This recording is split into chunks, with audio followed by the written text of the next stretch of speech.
नः सरस्वती वाजिनीवती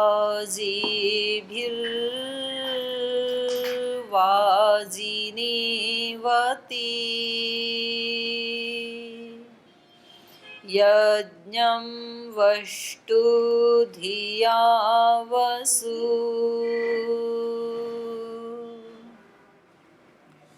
ॐ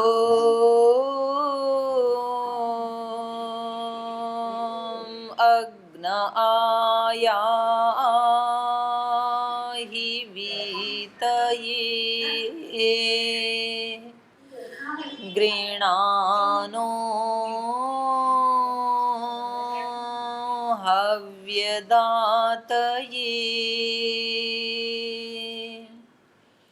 निहोता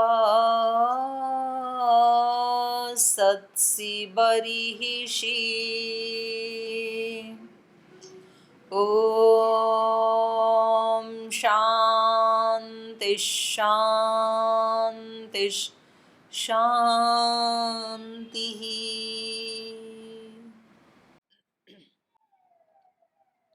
आइए कुछ प्रार्थना के स्वरों का उच्चारण करते हैं। वह शक्ति हमें दो दयानिधे कर्तव्य मार्ग पर डट जाएं, पर सेवा पर उपकार में हम निज जीवन सफल बना जाएं। निज आन बान मर्यादा का प्रभु ध्यान रहे, स्वाभिमान रहे।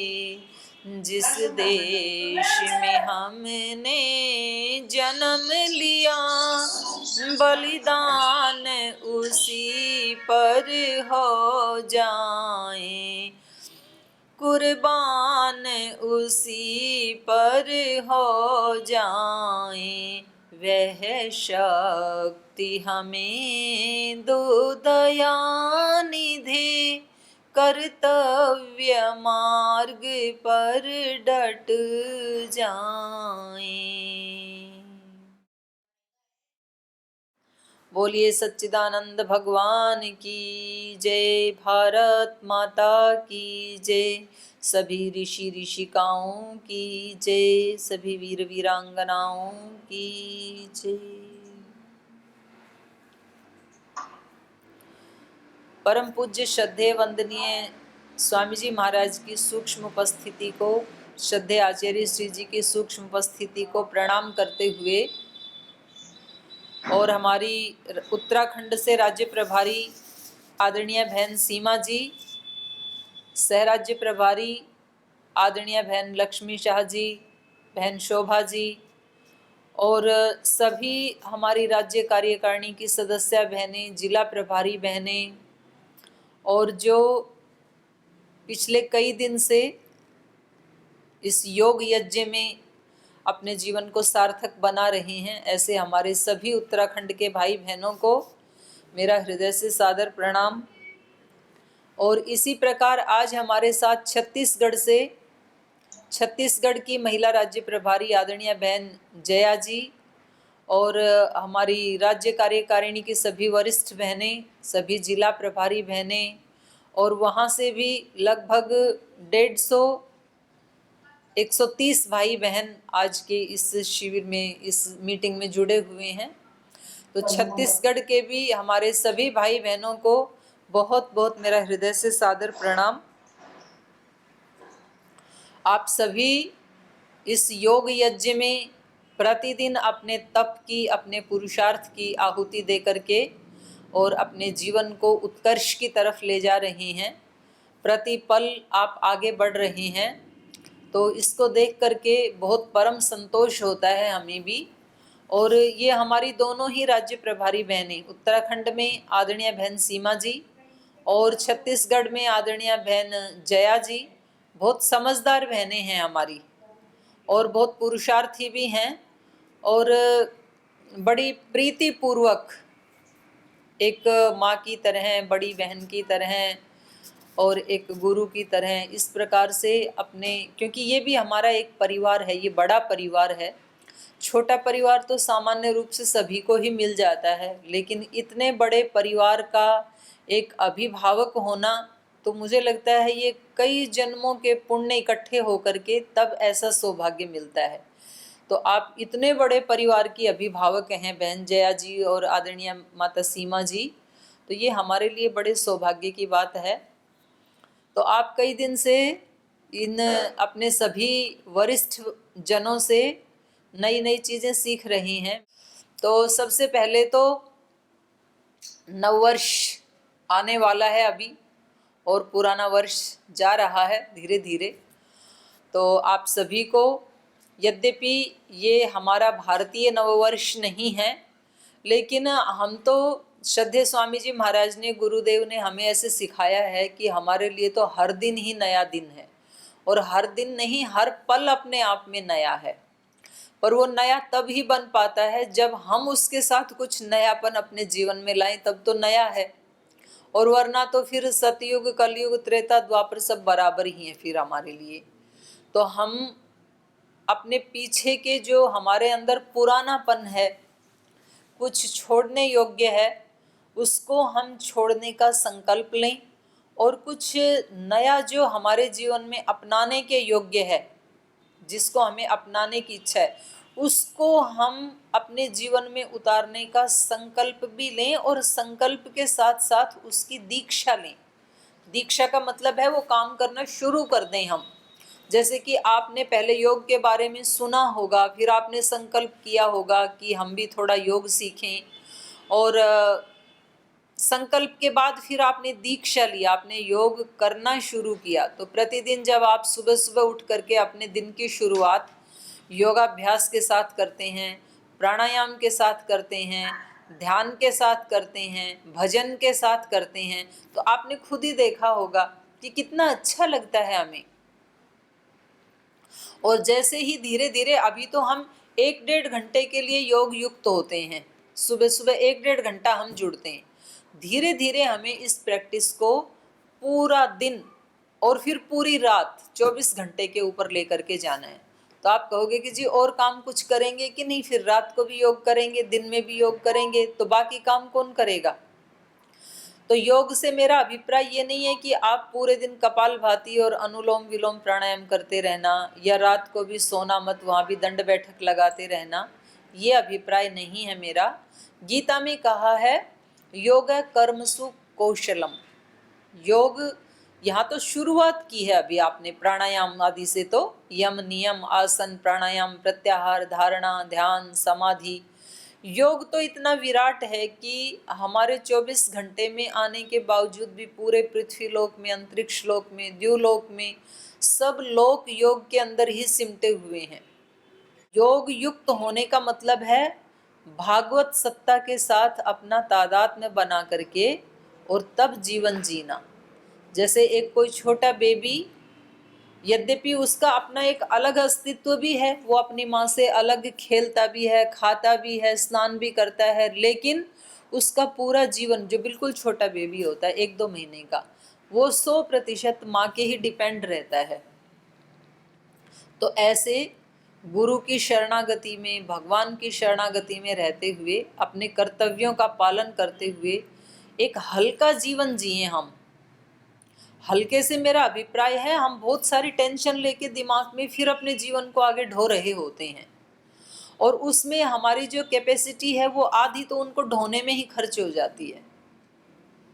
तो हम अपने जीवन में नया वर्ष में नयापन लाने के लिए आज की मीटिंग में आप सब ये भी संकल्प लें कि आप बिल्कुल लाइट होकर के जिएं। बोल जी लाइट कैसे हों?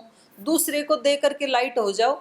जो अपने पास बर्डन है, वजन है, तो वो आप अपने गुरु को दे दें, वो आप भगवान को दे दें, तो वो अपने आप उन चीज़ों को ठीक कर लेंगे। और जो हमारे लिए सर्वश्रेष्ठ है वो ही हमारे जीवन में आएगा, और उसका हम स्वागत करें। उसमें हम अपना उसमें वो ना जोड़ें, अपना व्यू ना जोड़ें कि मेरी दृष्टि में जो ठीक है वो ठीक, मेरी दृष्टि में जो गलत है वो गलत। हमें ज्ञान नहीं है, हमें नहीं पता है ठीक और गलत का। जब बच्चे को कोई रोग हो जाता है, बुखार हो जाता है, कोरोना हो जाता है, तो माँ उसको कड़वी दवा पिलाती है। अब बच्चे को कड़वी दवा अच्छी नहीं लगती है, उसको लगता है कि ये माँ कैसे मेरे ऊपर अत्याचार कर रही है, मेरे साथ बहुत बुरा कर रही है। लेकिन माँ को पता है बुरा नहीं, वो सबसे भला है। उस समय कड़वी दवा पिलाना ही सबसे अच्छा है। तो ऐसे हमारे जीवन में कब अनुकूलता आनी है, कब प्रतिकूलता आनी है, कब हमारा सम्मान होना है, कब अपमान होना है, ये सब ईश्वर को पता है। तो जो हमें मिल रहा है उस पर 100% विश्वास करके अपनी तरफ से अपना जो स्वधर्म है, अपना जो स्वकर्म है, उसमें रत्ती भर भी हमें कोई न्यूनता नहीं रखनी है। तो पूरी ताकत उसमें लगा के तो फिर हमारे लिए पूरा दिन नया है। तो श्रद्धेय स्वामी जी महाराज हमें बताते हैं कि हमारे लिए एक दिन एक जीवन के समान है। माने पूरे जीवन में हमारी क्या प्लानिंग है, हम कैसा जीवन जी के यहाँ से जाना चाहते हैं, वो जीवन हमें आज जीना है। हम चाहते हैं कि हम अपने जीवन में प्रसन्न होकर के इस दुनिया से विदा हों, तो हमें आज का जीवन ऐसे ही जीना है मानो कि आज का अंतिम जीवन है। तो जिस दिन मेरे जीवन का अंतिम दिन होगा तो उस दिन मैं कैसा जीवन जीऊँगी? तो उस दिन ना मैं झगड़ा करूँगी किसी से, क्योंकि आज जाना ही है। और किसी ने मेरे को कुछ कह दिया होगा तो क्षमा भी कर दूँगी, और जो मिल जाएगा वही खा लूँगी, क्योंकि आज जाना ही है। और नहीं मिलेगा उसकी शिकायत नहीं होगी, और जो भी मिलेंगे उनके साथ प्रीति पूर्वक व्यवहार करूँगी। मुझे लगेगा कि कल ये मेरे को याद करें, तो इसलिए मैं ऐसा व्यवहार करूँगी। तो हम ऐसा ही प्रतिदिन माने, क्योंकि ये जीवन तो अनित्य है, अस्थिर है। तो प्रतिदिन हम योग युक्त होकर के जिएं, ये हमारे जीवन में हैप्पी न्यू ईयर है। क्योंकि आप अब 15 दिन के बाद, आज तो 19 तारीख हो गई, 11 दिन के बाद सबको एक दूसरे को बोलने वाले हैं हैप्पी न्यू ईयर। एक दिन तो बोलते हैं, और एक दिन भी सुबह 5 बजे बोलना शुरू किया तो 8 बजे तक बोर हो जाते हैं। फिर 8-9 बजे के बाद किसी का मैसेज आता है या किसी का फ़ोन आता है तो आप कहते हो परेशान हो गए अब, क्योंकि वो जो भेजने वाला है वो भी हैप्पी नहीं है, और उसके जीवन में भी कोई नयापन नहीं है। और जो लेने वाला है वो भी हैप्पी नहीं है, और उसके जीवन में भी नयापन नहीं है। तो आप आज से ही उसकी तैयारी करें। आप जिन जिन लोगों को विश करने वाले हैं तो उसके लिए कुछ नयापन अपने जीवन में लेके आएं, अपने विचारों में, अपने भावों में, अपने कर्मों में, और कुछ हैप्पीनेस लेके आएं। आप खुश हैं तो जरूर आप दूसरे को खुशी देंगे। आपके जीवन में कुछ नयापन आया है तो निश्चित रूप से आप दूसरे के जीवन को भी नूतनता में प्रवेश करवा देंगे। लेकिन हम वैसे के वैसे पुराने हैं। हम यदि अनहैप्पी हैं तो हम दूसरे को ना हैप्पीनेस दे सकते हैं और ना नवीनता दे सकते हैं। तो हमें हर दिन ऐसे ही जीना है।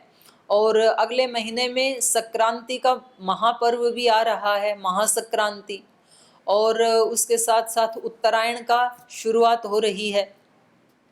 तो ये जो प्रकृति का उत्तरायण है ये तो एक साल में एक बार आता है, लेकिन हमारे जीवन का उत्तरायण काल 24 घंटे 365 दिन चलना चाहिए। उत्तरायण का मतलब होता है प्रकाश अभिमुख। तो कभी भी हमारे जीवन में अंधेरा ना हो, अज्ञान ना हो। हमारे जीवन का अंधेरा है जब हम छोटे छोटे उद्देश्यों के लिए इतने बढ़िया जीवन को बर्बाद करते हैं। खाना बनाना, खाना खाना, कपड़े पहनना, बर्तन साफ करना, एक दूसरे से, घर वालों से ईर्ष्या द्वेष करना, लड़ाई झगड़ा करना, अपना छोटा सा 2-4 बच्चों का परिवार या अपना परिवार मान के उन्हीं के सुख दुख को अपना सुख दुख मानना, ये जीवन का अपमान है। आपके सामने जो ये मनुष्य जीवन आपको मिला है तो इसमें आप, जैसे श्रद्धेय स्वामी जी महाराज का जीवन है, ऐसा जीवन यदि हम मनुष्य बन करके जिए तो ये जीवन का सम्मान है। ये उत्तरायण काल है जीवन का। नहीं तो प्रकृति में तो हर महीने एक जो 15 दिन का पक्ष है उसको शुक्ल पक्ष कहते हैं, दूसरे को कृष्ण पक्ष कहते हैं। तो प्रकृति में तो कृष्ण पक्ष शुक्ल पक्ष आते ही रहते हैं रूटीन में। 24 घंटे में भी 12 घंटे का जो पीरियड है टाइम का उसको रात कहते हैं, फिर 12 घंटे का है उसको दिन कहते हैं। तो यहाँ प्रकृति में तो अंधेरा उजाला आता ही रहता है, लेकिन मनुष्य के जीवन में ये संभव है कि कभी भी अंधेरा ना आए, कभी भी रात ना आए, हमेशा प्रकाश रहे। ये पॉसिबल है और ये संभव है केवल योग से। प्रकृति और परिस्थितियों को नहीं बदल सकते हैं हम, लेकिन यदि आप आकाश में इतनी ऊंचाई पे चले जाएं तो फिर आपके लिए रात नहीं होगी, क्योंकि सूर्य तो हमेशा ही है। वो तो पृथ्वी के घूमने से पृथ्वी बीच में आ जाती है, उसका एक भाग, तो इधर अंधेरा दिखाई देता है हमें। तो ये बाधाएं आती हैं तो हमारे जीवन में अंधेरे उजाले, कृष्ण पक्ष, शुक्ल पक्ष, उत्तरायण, दक्षिणायन, ये सब आते हैं। पर योग ही एक ऐसी विधा है और ये कोटि कोटि ऋषियों की विद्या है ये। और श्रद्धेय स्वामी जी महाराज ने वहाँ से निकाल करके ये हमें दी। कहीं हिमालय की गुफाओं में, कहीं कंदराओं में कोई एक दो व्यक्ति के पास ये विद्या सिमट करके रह गई थी, या फिर कहीं अट्टालिकाओं में कुछ राज परिवारों में कुछ लोग इसका अभ्यास करते थे। श्रद्धेय स्वामी जी महाराज ने बड़ी कृपा हम सब जीवात्माओं पर करके उसको एक एक जन साधारण व्यक्ति तक उसको पहुंचाने का काम किया है। तो ये हमारी जो योग विद्या है, ये इस धरती पे जितनी भी विद्याएं हो सकती हैं उन सब में सर्वोत्कृष्ट विद्या है। और जो सर्वोत्कृष्ट विद्या है वो लोग या तो जीवन के अंतिम काल में सीखते थे। बोल जी जब सब काम कर लेंगे ना, बच्चों की भी शादी हो जाएगी, पोते पोतियां हो जाएंगे, उनकी भी शादी हो जाएगी, और जब बिल्कुल कमर झुक जाएगी, दिखना भी बंद हो जाएगा, 70-80 साल की उम्र हो जाएगी, तो हम जा करके कहीं योग करेंगे। तो तब तो योग क्या करेंगे, और तब आप चाहें तो भी योग नहीं कर सकते हैं, क्योंकि 80 साल जो हमारे संस्कार बने उनको हम एक दिन में कैसे चेंज कर देंगे वहां जा करके। तो जो सबसे पहले करने योग्य या सीखने योग्य विद्या थी उसको हम सबसे लास्ट में रख देते हैं, और बाकी के जो एक्स्ट्रा सेकेंडरी काम थे उनको हम प्रायोरिटी देते हैं। तो ये बहुत बड़ी कृपा है श्रद्धेय स्वामी जी महाराज की। और अब तो भारतीय शिक्षा बोर्ड के माध्यम से छोटे छोटे बच्चों को अब बचपन में ही योग विद्या मिलनी चाहिए। ये भगीरथ प्रयास पतंजलि योगपीठ कर रहा है, श्रद्धेय स्वामी जी महाराज कर रहे हैं, और ये हम सब के लिए बड़े परम सौभाग्य की बात है कि जो सबसे उत्कृष्ट विद्या है वो हमारी संततियों को, हमारे बच्चों को बचपन काल में ही मिल जाएगी, नर्सरी से ही मिल जाएगी। अभी अभी हरियाणा सरकार ने भी अपने सभी स्कूलों में प्रथम कक्षा से ही योग की शुरुआत कर रहे हैं। अभी वो प्रोसेस चल रहा है, बस 1-2 मीटिंग के बाद वो फाइनल हो जाएगा। तो जब तक हमारे स्टेट में हमारी स्टेट गवर्नमेंट इसको हमारे बच्चों तक लाए, उससे पहले हमें अपने घरों में, क्योंकि ये स्टेट गवर्नमेंट तो ठीक ला रही है, उनका भी बड़ा हमारे ऊपर आभार है, बड़ी कृपा है, लेकिन उससे भी पहले हमारे जो ऋषियों ने बताया कि योग की शुरुआत तो माँ के गर्भ से होनी चाहिए। गर्भावस्था में जब बच्चा आता है तो गर्भाधान संस्कार से लेकर के जो 16 संस्कारों की हमारी पावनी परंपरा है, वहाँ से बच्चा योग सीख के आता है अभिमन्यु की तरह से। तो अब हमारे माता पिता को किसी ने योग सिखाया नहीं, इसलिए हमारे माता पिता ने हमें योग नहीं सिखाया, इसलिए हमने अपने बच्चों को भी नहीं सिखाया। लेकिन जब जागे तभी सवेरा। अभी तो हमें स्वामी जी की कृपा से और हमारी ये राज्य प्रभारी बहनों की कृपा से अभी तो हमें योग सीखने को मिल गया, और आप सबको कितना अच्छा लग रहा है अभी जब से आप प्रशिक्षण ले रहे हैं। और जब आप पतंजलि योगपीठ आएंगे श्रद्धेय स्वामी जी महाराज के पास, तब आपको और भी अच्छा लगने वाला है। इतने बड़े महापुरुष के पास पहुंचना, उनके लाइव सानिध्य में जाना, और उनका जो एक ओरा है अपना ज्ञान का, तपस्या का, उसको टच करना, ये बहुत बड़ी एक संपत्ति होती है। तो खैर आपको जैसे ही परिस्थितियां ठीक होंगी, आपको पतंजलि योगपीठ हरिद्वार में भी हम बुलाएंगे, और अभी भी जो आप सीख रहे हैं उसको भी आप पूरी श्रद्धा के साथ सीखें। देखो प्राणायाम उसका प्रशिक्षण आपको आपकी बहनें भाई सब दे ही रहे हैं। योगासन कौन से करने हैं, शरीर को कैसे ठीक रखना है, वो भी आपको सिखाया जा रहा है। अब आपको दिन भर, क्योंकि आप गृहस्थी हैं, तो आपको और क्या ऐड करना है अपने जीवन में, वो आपको छोटी छोटी 4-5 बातें मैं बताती हूँ। गृहस्थियों के लिए हमारे ऋषियों ने बताया, पंच महायज्ञ जरूर हर व्यक्ति को करना चाहिए। प्रत्येक गृहस्थी को पंच महायज्ञ अपने घर में जरूर करने चाहिए। वो पंच महायज्ञ कौन से हैं? उनमें सबसे पहला है ब्रह्म यज्ञ। ब्रह्म यज्ञ का मतलब होता है, आप सुबह शाम थोड़ा टाइम निकाल करके गायत्री मंत्र से, ओम का उच्चारण करके, संध्या के मंत्रों का उच्चारण करके, या आपको किसी आपके गुरु ने कोई गुरु मंत्र दिया हो तो उस गुरु मंत्र को आधार बना करके आप भगवान की स्तुति, प्रार्थना, उपासना जरूर किया करें। भले ही आप उसके लिए 10 मिनट ही फिक्स कर लें, भले ही 15 मिनट फिक्स कर लें, लेकिन ये बहुत जरूरी है। तो उसको कहते हैं ब्रह्म यज्ञ। एक बार सुबह उठते ही, और किसी को कोई भी मंत्र नहीं आता है तो ओम का उच्चारण तो करना आता है, ओम ऐसे उच्चारण करके 5, 7, 10 बार, और फिर अपनी भाषा में भगवान से बातचीत करें। भगवान जी, आपने और एक दिन जीने के लिए मुझे नया जीवन दिया है, आपका धन्यवाद, आपको प्रणाम है। इस सृष्टि में जितनी भी दिव्य शक्तियां काम कर रही हैं, उन सब दिव्य शक्तियों को प्रणाम है।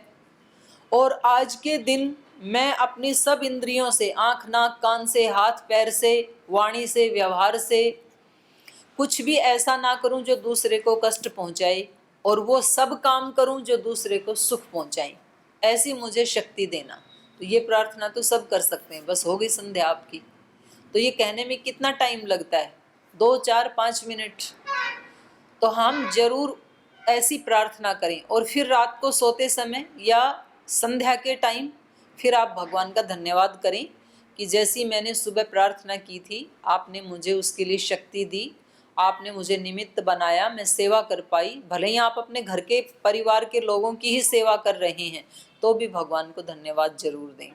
आपका धन्यवाद, आपकी कृपा से, आपकी शक्ति से आज मैंने ये कमाई की, और मुझे अब रात को भी जब मैं सोऊं तो योग युक्त होकर के सोऊं, शिव संकल्प, शुभ संकल्प मन में लेकर के सोऊं, क्योंकि जो कार्य आज नहीं हो पाया वो मैं कल करूंगी आपकी कृपा से। तो इस तरह एक एक दिन को सुंदर बनाने से पूरा सप्ताह सुंदर बन जाता है। तो ऐसे आप इस तरह के व्रत करें। आप करते हैं ना, सोमवार का व्रत, मंगलवार का व्रत, एकादशी का व्रत, तो उन व्रतों के साथ साथ आप ये वाला व्रत करें कि ये सप्ताह प्रतिदिन सुबह शाम ऐसा आप संकल्प लें, वैसा ही जिएं, और फिर आप कहें कि ये सप्ताह मेरा अहिंसा का व्रत संपन्न हो गया।